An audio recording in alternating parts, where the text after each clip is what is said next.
Good morning दोस्तों, कैसे हैं आप सभी लोग। मैं उम्मीद करती हूँ आप सभी लोग अच्छे होंगे, स्वस्थ होंगे और अपनी पढ़ाई भी अच्छे से मन लगाकर शिद्दत और ईमानदारी के साथ कर रहे हो। ठीक है, आप सभी लोगों को पता ही होगा कि एनटीपीसी का एग्जाम आ गया है। मुझे फटाफट से कमेंट बॉक्स में ये बता देना कि आप में से कितने लोग एनटीपीसी का एग्जाम दे रहे हो एंड क्या आप लोग चाहते हो कि मैं एनटीपीसी के लिए क्लासेस लेकर आऊं या नहीं।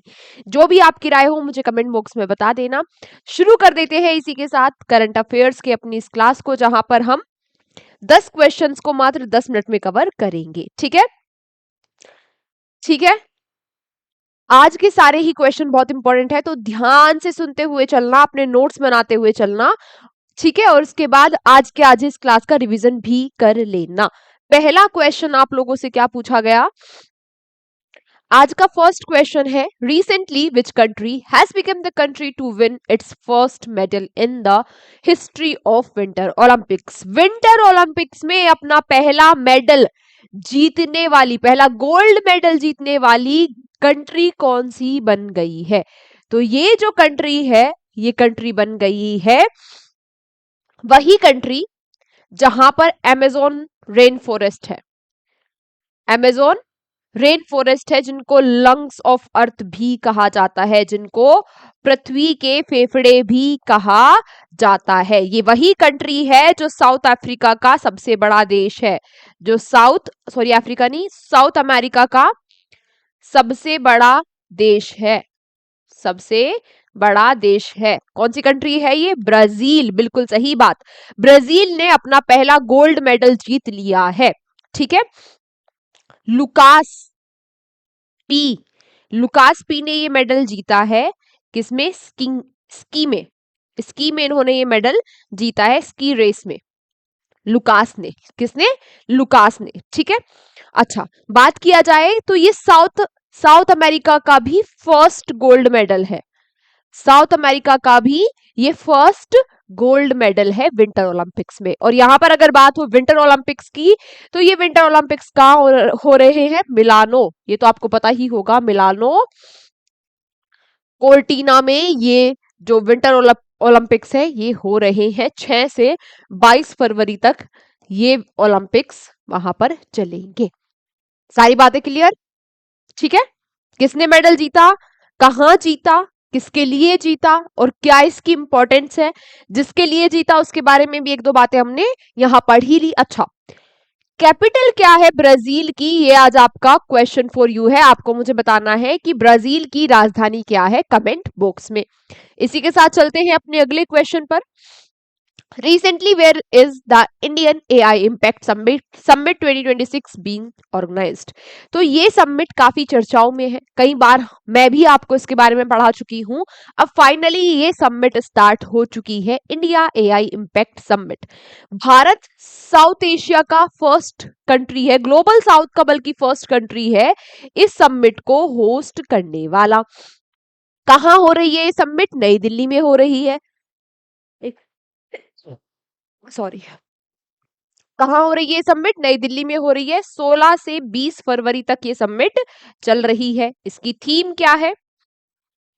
इसकी थीम है पीपल, प्लैनेट एंड प्रोग्रेस। बात की जाए अगर कि इंडिया में भी कहाँ हो रही है? दिल्ली में। और दिल्ली में भी कहाँ हो रही है? तो भारत मंडपम में। ठीक है, कहाँ हो रही है? भारत मंडपम में ये इंडिया एआई इम्पैक्ट समिट हो रही है। समझ गए? चलो next. Recently, who has become the Prime Minister of Barbados for the third consecutive time? लगातार तीसरी बार बारबाडोस की प्रधानमंत्री कौन बनी है? ये बन गई है भाई मिया मोल्टी। कौन बनी है? मिया मोल्टी। अगर यहां पर मैं बात करूं बारबाडोस के बारे में, बारबाडोस की राजधानी क्या है? बारबाडोस की राजधानी है ब्रिज टाउन। क्या है? Bridge town. करेंसी क्या है यहाँ की? डॉलर। करेंसी क्या है यहाँ की? डॉलर। और प्रधानमंत्री तीसरी बार कौन बन गई है? Mia Molty. Recently who has appointed the new chairman of GIFT City. GIFT City के नए अध्यक्ष के रूप में किसको नियुक्त किया गया है? तो गिफ्ट सिटी के नए अध्यक्ष बन गए हैं कोटक महिंद्रा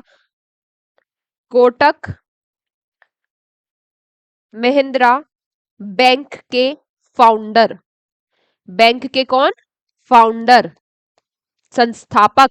नाम क्या है इनका? उदय कोटक बन गए हैं गिफ्ट सिटी के नए चेयरमैन। याद रखना, ये कोटक महिंद्रा बैंक के संस्थापक है। बात की जाए गिफ्ट सिटी क्या है, तो गिफ्ट सिटी की फुल फॉर्म है गुजरात इंटरनेशनल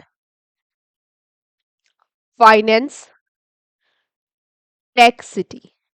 ठीक है, Gujarat international finance tech city. बात गुजरात, गुजरात की कैपिटल गांधीनगर। ठीक है।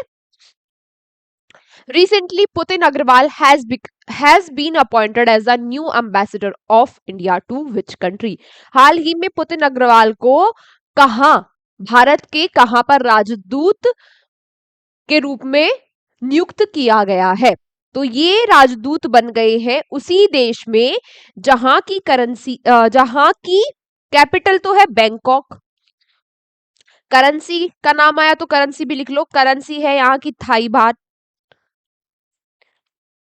यहाँ के पीएम एक बार फिर से बन गए हैं अनुतिन चरण विराकुल। कल की क्लास में ही शायद मैंने आपको पढ़ाया था। अनुतिन चरण विराकुल किस देश के बारे में बात कर रही हूं मैं? थाईलैंड के। बिल्कुल सही बात। और थाईलैंड में भारत के एम्बेसडर बन गए हैं पुतिन अग्रवाल। ये बात भी आप लोग याद रखना, इंपॉर्टेंट बात है। ठीक है, चलो next. Recently, the Union Cabinet has approved Urban Challenge Fund of what amount to promote urban development? हाल ही में केंद्रीय मंत्रिमंडल ने शहरी विकास को बढ़ावा देने के लिए शहरी चुनौती निधि के रूप में कितनी राशि स्वीकृत की है? तो 1 लाख करोड़ की राशि दी जाएगी जो शहर है उनको डेवलप करने में। बेसिकली जो शहर में मार्केट है, बाजार है, उन बाजारों को विकसित करने में, डेवलप करने के लिए ये जो राशि है ये दी गई है, इसका खर्च होगा। बात समझ में आई? कितनी अमाउंट है ये? 1 lakh crore. Recently, Crew 10 mission has been launched by which rocket?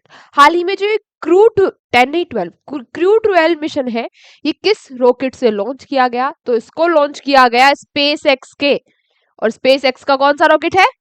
Falcon 9। बिल्कुल सही बात, फाल्कन 9 रॉकेट से लॉन्च किया गया। अभी मैंने आपको कुछ दिन पहले पढ़ाया था कि जो इंटरनेशनल स्पेस स्टेशन है वहां पर कोई हेल्थ इमरजेंसी आ गई थी, जिसकी वजह से वहां पर जो एस्ट्रोनॉट थे उनको तुरंत वापस बुला लिया गया था। अब क्या किया जा रहा है? ये क्रू 12 मिशन के तहत 4 एस्ट्रोनॉट्स को 8 महीने के लिए फिर से इंटरनेशनल स्पेस स्टेशन में, आईएसएस यानी कि इंटरनेशनल स्पेस स्टेशन में भेजा जा रहा है फाल्कन 9 रॉकेट के द्वारा। समझ गए?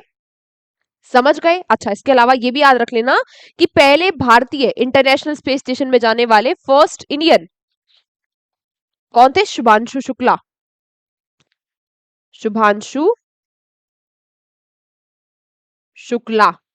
ठीक है, चलो। Recently, Prime Minister Narendra Modi flagged off 50 electric buses for which city under the PM बस सेवा योजना? पीएम बस सेवा योजना के तहत अभी हाल ही में 50 नई इलेक्ट्रिक बसों को हरी झंडी दिखाई गई। आपसे पूछ रहा है किस शहर के लिए? तो भावनगर के लिए। ठीक है, 100 इसमें जो इलेक्ट्रिक बसेस है वो गुवाहाटी को भी दी जाएंगी और 25 चंडीगढ़ को भी। 100 गुवाहाटी और 25 चंडीगढ़ के लिए भी इस योजना के तहत बसेस हैं। ठीक है, ये बात भी याद रखना। और अभी 50 को हरी झंडी दिखाई गई भावनगर गुजरात के लिए। Recently India's first submerged road cum rail tunnel will be constructed in which state? तो हाल ही में ये जो भारत की पहली जलमग्न सड़क सह रेल सुरंग की किस राज्य में निर्मित की जाएगी? तो ये जो सड़क होगी ये ब्रह्मपुत्रा रिवर के नीचे, कहा? ब्रह्मपुत्रा रिवर के नीचे ये सुरंग बनाई जाएगी। ठीक है, कितनी लंबी सुरंग होगी? 15.79 किलोमीटर की ये सुरंग होगी जो लगभग 33 किलोमीटर का जो रोड है उसको जोड़ेगी। कहाँ? असम से अरुणाचल प्रदेश। असम से अरुणाचल प्रदेश के बीच के रास्ते को ये सुरंग जोड़ेगी। जो 6 घंटे का रास्ता है, इस सुरंग के बनने के बाद वो रास्ता मात्र और मात्र 20 मिनट का हो जाएगा। तो कहां पर बन रही है ये सुरंग? असम में ये सुरंग बनाई जा रही है, जिसमें क्या होगा, रेल और सड़क दोनों, मतलब गाड़ियां वाड़ियां जाने के लिए भी और ट्रेन जाने के लिए भी ये सुरंग बनाई जाएगी ब्रह्मपुत्रा नदी के नीचे। ठीक है, चलो आज का हमारा अंतिम क्वेश्चन आपसे पूछा गया क्या? Recently, India is said to become the third country in the world with a water jet production and testing facility. Where has it been started? हाल ही में भारत वाटर जेट उत्पादन और परीक्षण सुविधा स्थापित करने वाला दुनिया का तीसरा देश बनने जा रहा है। यह सुविधा कहाँ शुरू की गई? तो पहली बात तो यहाँ पर ये आती है, अगर भारत तीसरा देश बन रहा है तो पहले दो देश कौन से हैं जिनके पास ये टेक्नोलॉजी है? एक तो अमेरिका और दूसरा साउथ कोरिया। वो दो देश है जिनके पास पहले से ही ये टेक्नोलॉजी है। अब तीसरा देश भारत बनने जा रहा है जो गोवा में इस टेक्नोलॉजी को विकसित कर रहा है ना, हमारे कोस्ट गार्ड की, इंडियन कोस्ट गार्ड की हेल्प से। बात आती है कि वाटर जेट जो टेक्नोलॉजी है ये है क्या? यानी कि पानी की धार से, पानी के प्रेशर से कटिंग वटिंग करना, जैसे रबड़ वबड़ या प्लास्टिक हो गया है ना, और जो धातु वातु है उनकी कटिंग करने के लिए भी ये टेक्नोलॉजी विकसित की जा रही है गोवा में। ठीक है, पानी का बहुत बहुत तेज प्रेशर से कटिंग वटिंग करने के लिए ये टेक्नोलॉजी है। आज की क्लास हमारी यहीं तक थी। Thank you so much everyone, class में अंत तक बने रहने के लिए और अच्छे से सारी बातें समझते हुए पढ़ाई करने के लिए। अब बस इतना सा काम और कर लेना, अपने नोट्स बना लेना और एक बार रिवीजन कर लेना। मिलते हैं आपसे कल की क्लास में। अच्छा, इसके अलावा क्वेश्चन फॉर यू आज का है, ब्राजील की कैपिटल क्या है? और इसके अलावा एनटीपीसी का एग्जाम जो ग्रेजुएट लेवल का आ रहा है, आप में से कितने लोग उस एग्जाम को दोगे? ठीक है, हाँ, कितने लोग और अंडर ग्रेजुएट वाला भी दोगे ये भी मुझे बता देना, क्योंकि दोनों के लिए ही अगर मैं क्लासेस लाऊंगी तो दोनों के लिए ही हेल्पफुल रहेगी। अंडर ग्रेजुएट वाला पेपर भी आने ही वाला है अप्रैल में, तो अभी से हम तैयारी शुरू कर देंगे। ठीक है, और क्या आप चाहते हो कि मैं क्लासेस लेकर आऊं या नहीं? अब अगर मैं ये क्लासेस लेकर आ रही हूँ तो जो एसएससी जीडी का एग्जाम पोस्टपोन हुआ है, जो अभी शायद 9 मार्च से है, उसके लिए भी ये क्लासेस हेल्पफुल रहेंगी। ठीक है, तो मुझे बता देना कमेंट बॉक्स में कैसे करना है। जैसे आप कहोगे वैसे ही हो जाएगा। मिलते हैं आपसे अगली क्लास में। Take care, bye bye.